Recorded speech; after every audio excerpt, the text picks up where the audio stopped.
It's often very hard to accept a truth, especially when it comes from the Word of God. We want to see how you prepare yourself to really accept what God is saying to you. My name is Reverend Kwame Rubadiri. You're watching CITAM Church Online.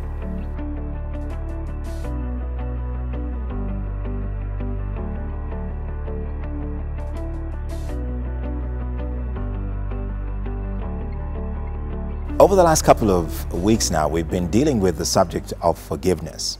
And it's not an easy thing to do. It's probably one of the most difficult things to do as a human being. And certainly if you're on the receiving end of a lot of pain, a lot of mistrust or of people attacking you, it's difficult to be able to deal with that and come through that and forgive another person, especially if that person was close to you and hurt you very, very deeply indeed.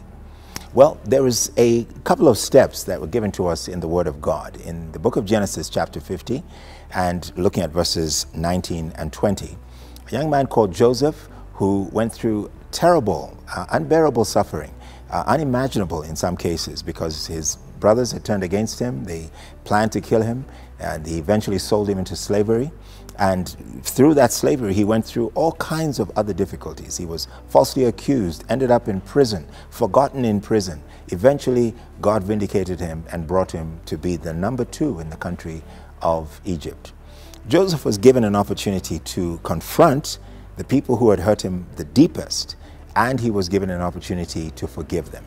And he did a couple of things which he actually mentions at the end of the book of Genesis as a result of how God dealt with him personally and how he then dealt with the pain. He says in chapter 50, verse 19, asking his brothers, am I in the place of God? Should I be the one to have judgment or retribution over you? God is the one who's in a position to do that. He then accepts the fact that his brothers hurt him. He says, you guys planned evil against me. You meant it for evil. And I knew that what you were doing was going to be a scar on my life for the rest of my life. But he then goes on to say, and this is a third and important quality on how to deal with that pain.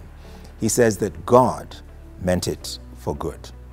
Now, to get to the place where you accept that all of the pain and all the difficulties you've been through, God was actually involved in, is a real testament of the relationship you have as an individual with the Lord.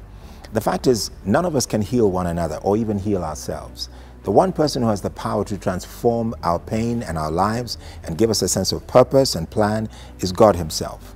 And Joseph kept turning back to God. He kept on realizing that unless I engage God and include God in this process, I will become a victim. I will come under the pressure and the burden of this pain for the rest of my life. He said God meant this for good. In other words, God had a purpose.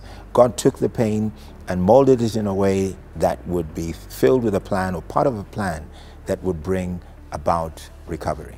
He said God's plan was that I would be treated this way. I would go through all of this anguish and pain, come out victorious at the other end in order to be a blessing to those who had hurt me.